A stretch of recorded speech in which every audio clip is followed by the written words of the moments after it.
The sequel series to Dragon Ball Super's original run, Dragon Ball Super 2 as I termed it, is still possibly going to come out at some point in the near future or in a year or so. We don't really know. All we know is that they are open to making another movie.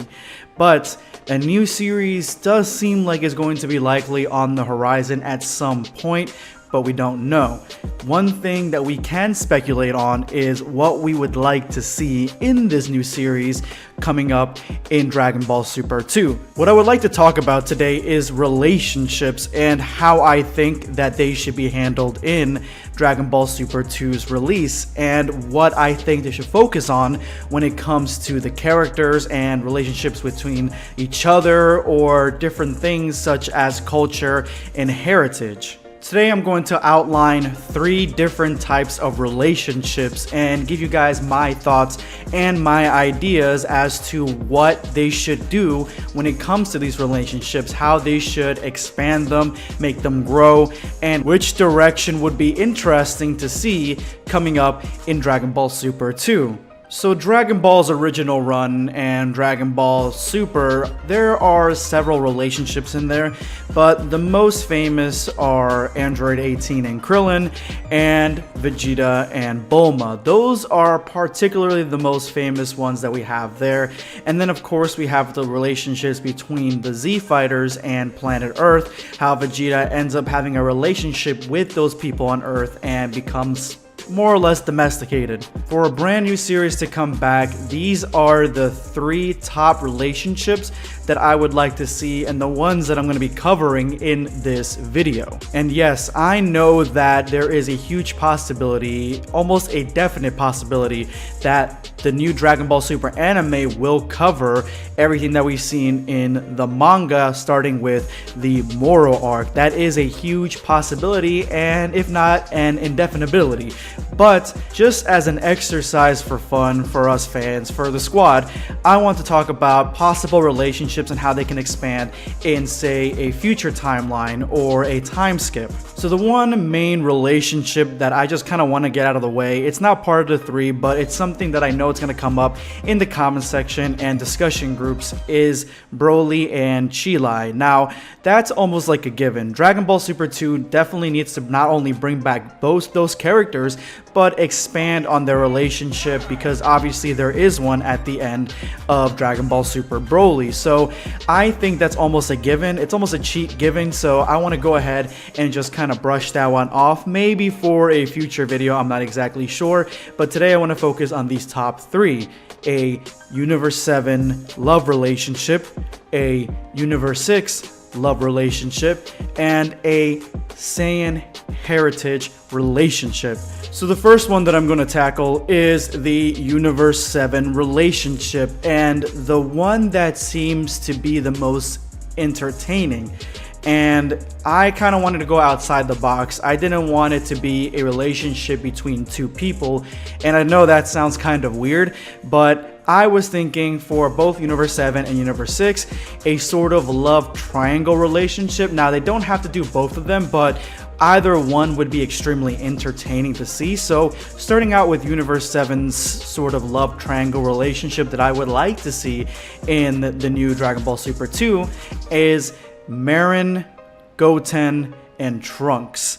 Now, the time skip and have these characters be like in their late teens, if not early 20s. Obviously, I don't want anything earlier than, say, 17 years old or 18 years old. I think that it's more entertaining to have something in the late teens and early 20s. Trunks is a character that we have a lot of information about, because obviously we are very attached to future Trunks. We've seen a lot of his feats. We have all the things with Kid Trunks, who is a completely different character than future Trunks. And so the Trunks information is a lot. It's abundant. And I think that that character doesn't really need to be fleshed out really too much more. I think that Kid Trunks, as he grows older, I think he'll be more of a douche asshole similar to Vegeta, like a young Vegeta, and I think that would be the more interesting way, but with a lot more humanity, obviously, because, you know, he is part human. And that leaves two characters that we have no characterization on, and that is Goten and Marin. Now, Goten's got a little bit more. He's basically just a little tiny Goku. But I think it would be extremely interesting to have him grow up and be similar to a Goku Gohan hybrid. Something like a Goku-esque feel that has a lot of energy and is very playfully dumb, but still has all those strategic qualities that make Gohan, and maybe a little bit more modesty and a little bit more vulnerability, just like Gohan, like young Gohan. I think that would do a lot of us justice because of the fact that a lot of us really liked Gohan as he was a kid, and now we have a completely different version that a lot of us haven't gone on board with. So this would be a cool opportunity to kind of do something fresh. And then we have Marin, who we have absolutely no characterization about besides the fact that she's a little girl. Now, hear me out, guys.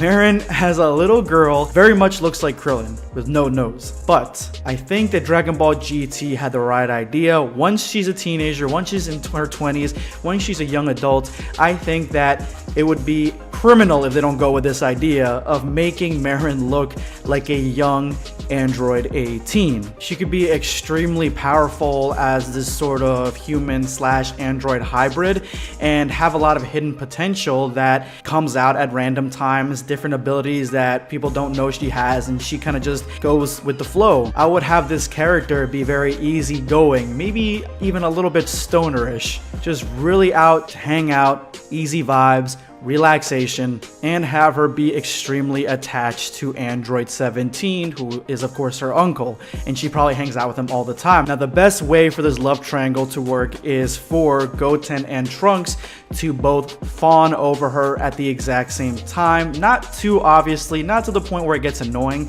but like in their own different way, they kind of have this thing for her, and she knows it, but she doesn't want to ruin their relationship, and you kind of can go in that direction up until she ends up choosing either one of them, or she finds somebody else that's even better. But I think this would be a logical direction for their relationship to go, because obviously, you know, they're all so young and in that part of their life. So that's the first relationship that I definitely want covered. Now, the next relationship that is also a great possibility and something that would be far more refreshing than the one that I just talked about is Universe 6. Now, this love triangle in Universe 6 could go and wrap around Caulifla, Kale, and Kaba. Now, this is how this one would go. It was never explicitly stated that Kale and Caulifla were into each other mutually, like they were gonna go out, that they had a romantic relationship.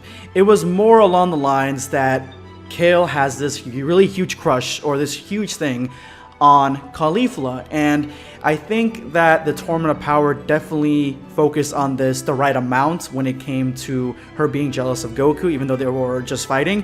But in the future, I think this would be a far more interesting way to go. Kale having these hidden emotions for Caulifla and seeing Caulifla kind of reciprocate those emotions in a loving, nurturing kind of way, but not a romantic or sexual way that you would see Kale have, like something that would make Kale extremely frustrated and might actually make her go berserk when she doesn't want to because she's just that frustrated.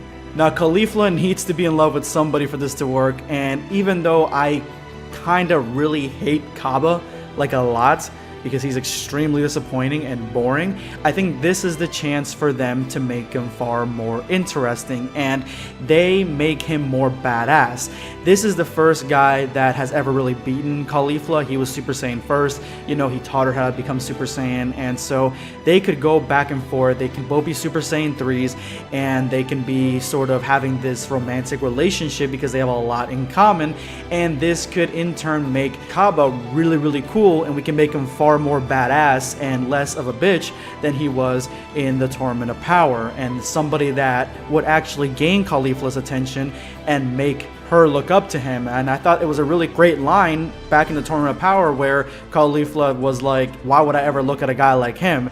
And then to have it be later on that they're actually dating, and this would set up a couple of interactions where maybe at some point Cabba's got to fight on his own Super Saiyan Berserker Kale, leading up to Kale realizing her feelings and coming out to Caulifla and seeing which way Caulifla actually goes. Now this is an extremely mature storyline that for a kids show I don't think they'll cover, but I mean, it's food for thought. I think it'd be really interesting, and I think that at some point they need to start making Dragon Ball for the audience that is a little bit older, that is aging with the show and that used to watch the show back when they were kids, because they can't just focus solely on children forever. They need to really up the ante and make this show extremely entertaining for more adults. And the last relationship that I want to cover is Saiyan Origins, and that is Planet Sadala, Goku, and Vegeta. Now, Dragon Ball Super Broly gave us a sense of Saiyan origin, sort of. We got to know a little bit more about the beginnings of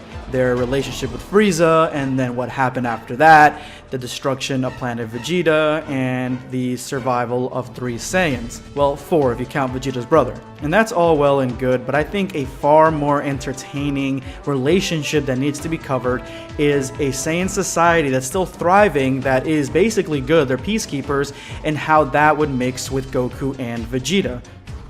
And this could actually even roll into the Universe 6 relationship, because Cabba could be this badass because he trains with Vegeta on planet Sadala in Universe 6, because that's where they go to kind of have their training sessions. Goku and Vegeta could be training a whole new squadron of, say, Super Saiyan gods or something, Super Saiyan god Saiyans, obviously by doing the ritual with all of them, showing them how to use their powers and making them the top peacekeepers in Universe 6, rivaling even the Pride Troopers. We can have that famous interaction between Vegeta and the Saiyan King of Universe 6, and we can actually look at brand new threats that are in Universe 6 that would even be strong enough for this new squadron of Saiyans to fight. I think a really cool scene of Goku and Vegeta leading a squadron of Super Saiyan gods into a mission against, say, a really strong opponent similar to Hit or Frieza's doppelganger would be a really entertaining direction for this relationship to be explored, and would just make a really badass scene all on its own. Either way, guys, I love theorizing about what we could focus on in the future of Dragon Ball, the official property. You guys know that I cover Dragon Ball fan stuff a lot, and I do still cover all things Dragon Ball, but I like to focus on fan stuff. But I still think it would be really entertaining and a lot of fun to talk about this sort of stuff. So more than likely, if this video does good, I'll have more videos out in the future like this. But let me know what you guys think of this content, and what relationship do you think would be the best to be explored in Dragon Ball Super 2. This is going to be Blackscape signing off. Take care, guys.